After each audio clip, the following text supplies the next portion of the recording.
नागदा में वर्षों से भाजपा की नगर परिषद होने के बावजूद जनता आज भी मूलभूत सुविधाओं से वंचित है।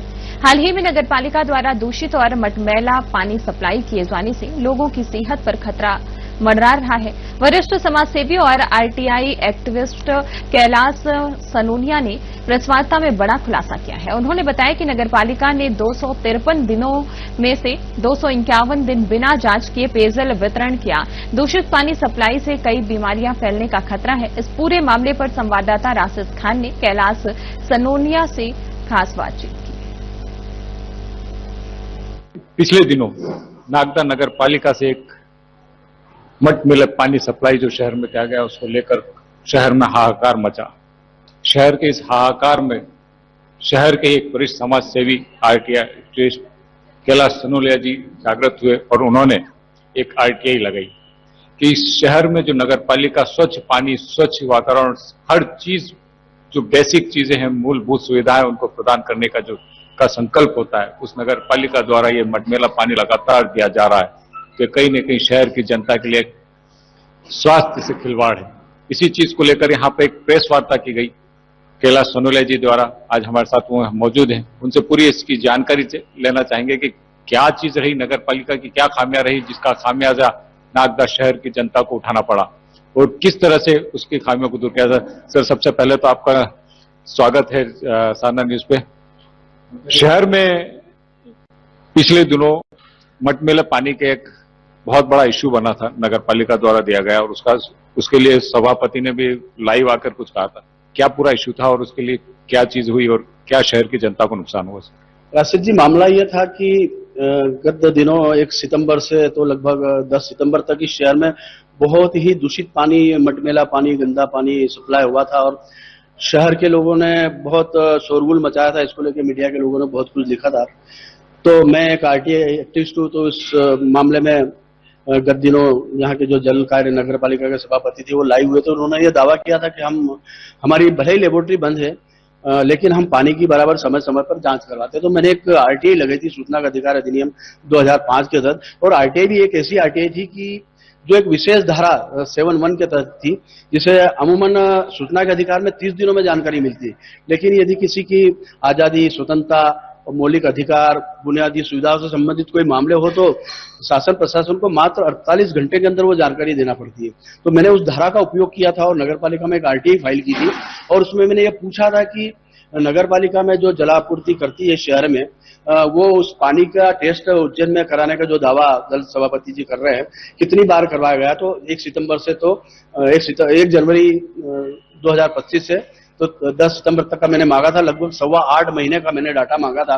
तो बड़ी आश्चर्यजनक बात सामने आई कि मात्र 3 बार जल का परीक्षण हुआ, जिसमें से 1 बार का परीक्षण जो हुआ था उसका पैसा भी नगर पालिका ने नहीं भरा। मध्य प्रदेश प्रदूषण नियंत्रण बोर्ड को उन्होंने सैंपल भेजा था, तो उन्होंने जब पैसा जो डिमांड भेजा था 4100 रुपए का जल परीक्षण का, तो उन्होंने पेमेंट नहीं किया, इसलिए वो उसकी रिपोर्ट भी नहीं आई। तो ऐसी स्थिति में जो मटमैला पानी जो वितरित हुआ शहर में और वो बिना किसी जांच के इस पूरे शहर के अंदर सप्लाई हुआ और निसंदेह कहीं न कहीं जनता के स्वास्थ्य के साथ खिलवाड़ हुआ।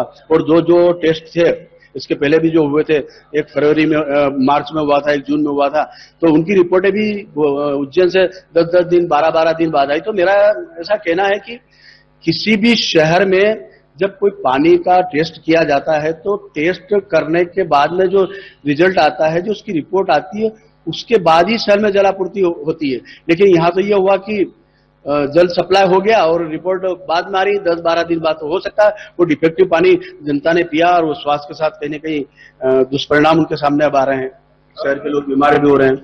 अगर बात करें तो हम यहाँ पर देखते हैं कि खाचरोड यहाँ से नजदीक ही है, वहां पर पानी जो सप्लाई हुआ, साफ पानी सप्लाई हुआ। यहाँ उद्योग है, उद्योग में भी उसी नदी से सप्लाई हुआ, लेकिन वहां पे भी साफ हुआ। तो क्या ये नगर पालिका की लापरवाही थी या इसकी और नगर पालिका ने बिल्कुल ध्यान नहीं दिया और सिर्फ लोगों के स्वास्थ्य के साथ खिलवाड़ करती रही? ये विकास की कौन सी गाथा है नगर पालिका? जो आप प्रश्न कर रहे हैं, इस तरह के सवाल जनता ने भी उठाए थे कि खाचरोद में साफ पानी आ रहा है। सोशल मीडिया पे वहां का पानी भी लोगों ने बताया था।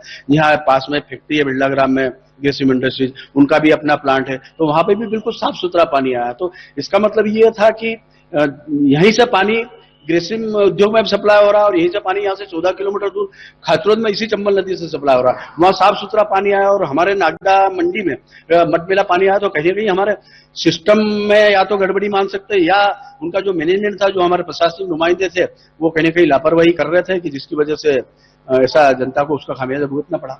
नगर पालिका ने एक जल आवर्धन योजना जो तकरीबन 22 करोड़ की बताई जाती है उसको शुरू किया था, लेकिन उसमें एक दावा किया गया था कि यहाँ पर हम शहर में हर घर में नगर पालिका आरओ जैसा पानी पहुंचाएगी। तो उसको कैसे देखते हैं? हमें ऐसा लगता है कि अब नगर पालिका ने वाकई आरओ की केने घर घर पहुंचा दी, नगर पालिका का पानी नहीं पहुंचा। इस पे क्या बोले? देखिए क्या कि जल आवर्धन योजना निसंदेह इस शहर के लिए बनी थी और वो योजना जहां तक मेरी जानकारी है कि 2026 तक के लिए इस परीक्षा में देखिए आंकलन करके कही गई थी कि ऐसा आंकलन किया गया था कि नागदा की पॉपुलेशन 2026 तक कैसी होगी, यहाँ की भौगोलिक स्थिति कैसी होगी, नई कॉलोनी कितनी बनेगी। ऐसी स्थिति में 16 MLD का यहाँ एक प्लांट बनाया गया था, लगभग 2.25 करोड़ का था, 225 के आसपास करोड़ का वो प्लांट था और वो सक्षम है हमारा आज भी प्लांट।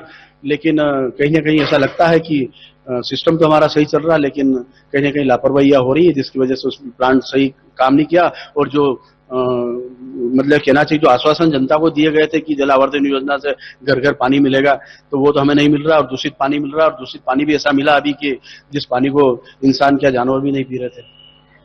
तो पानी पिलाने की कोशिश की थी लेकिन वो भी इधर उधर देखते रहे, तो उस बारे में वैसे जी निसंदेह इस मामले को अभिभाषक संघ ने उठाया था और वो पानी में एक बोतल भर के ले गए थे और वो भी उस दिन लेकर गए थे जिस दिन मध्य प्रदेश शासन की एक महत्वपूर्ण योजना होती है जन सुनवाई, प्रत्येक मंगलवार को जब चलती है।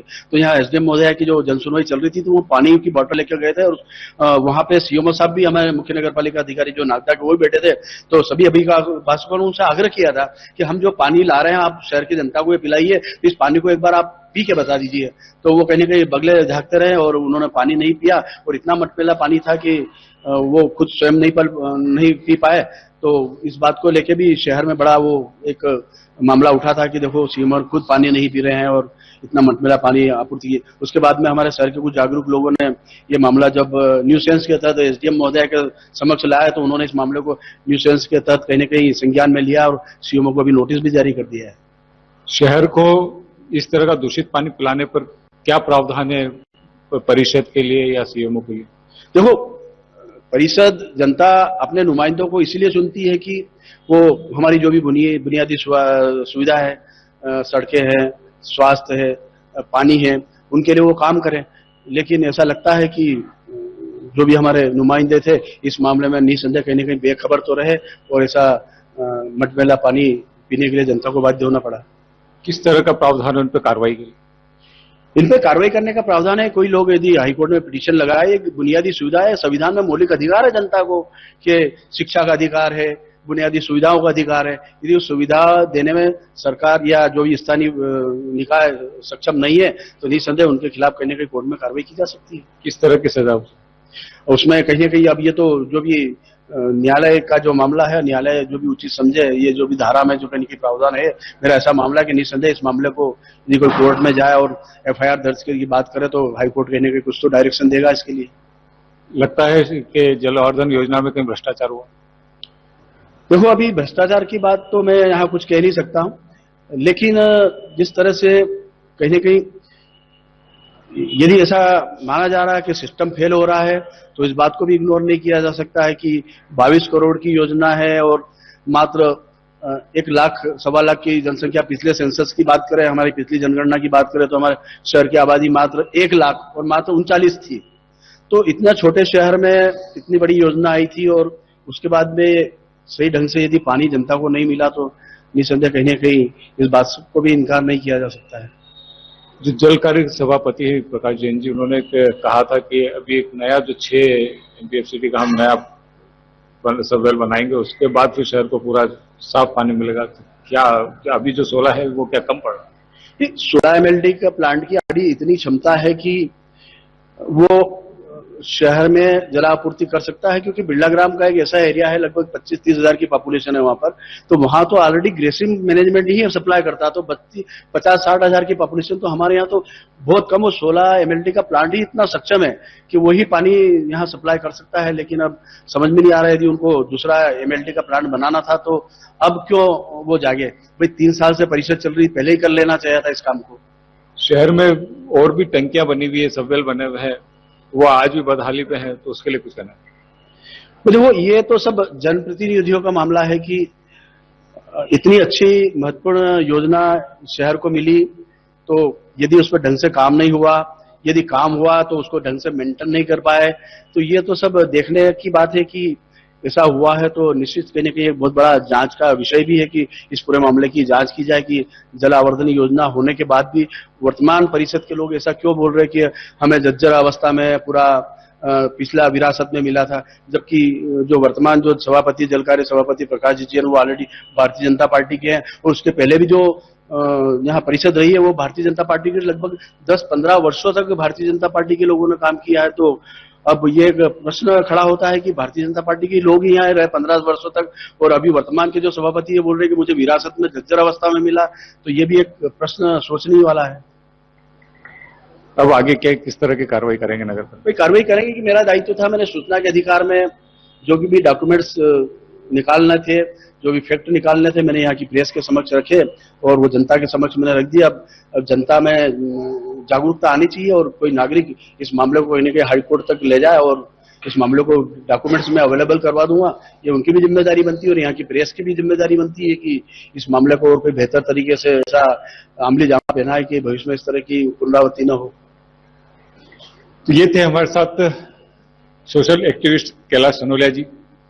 इन्होंने साफ तौर से कहा कि जिस तरह से नगर पालिका ने जो मटमेला पानी पूरे शहर को पिलाया है वो कहीं न कहीं लोगों के स्वास्थ्य के साथ खिलवाड़ है। इस चीज को हमने भी देखा है कि यहाँ के नगर के जितने भी छोटे बड़े क्लिनिक, हॉस्पिटल वगैरह लगातार भरे हुए मिले मरीजों से, जहां पर हर एक को कहीं न कहीं किसी को गले की, किसी को पेट की, इस तरह की लगातार उनको ये का दुष्परिणाम भुगतना पड़ा। लेकिन फिर भी नगर पालिका यहाँ बेशर्म बनी हुई दिखती है। नगर पालिका सिर्फ इसमें, जहां सभापति का ये लाइव में कहना कि मुझे विरासत में ऐसा जर्जर अवस्था मिला और अपनी ही परिषद के खिलाफ उनका बोलना कहीं न कहीं पिछली परिषद के कार्यों पर प्रश्न चिन्ह लगाता है। लेकिन फिर भी एक बार फिर नगर को स्वच्छता की ओर ले जाने के लिए, स्वच्छ भारत के मिशन में आगे बढ़ाने के लिए सिर्फ मूलभूत सुविधाओं को नहीं देने वाली नगर पालिका बेशर्मी की तरह से आज भी वहीं हंसती मुस्कुराती नजर आती है। मैं राशिद खान, साधना न्यूज के लिए। पिछले दिनों